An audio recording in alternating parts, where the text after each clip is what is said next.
time, nature show, sleepy time, nature show with me. I'm Amanda. Come on, let's go find some nature.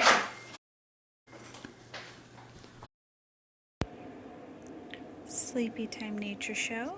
Today we have a sagebrush lizard hanging out over here. I believe that's what it is. I don't know for sure. About if it was alive or not because it's been very still. But I saw its eyes move, picked its head up. It's very alert, just real nervous, kind of pretending like it doesn't exist. Lizards are good because they eat spiders. Oh, there he went. And insects.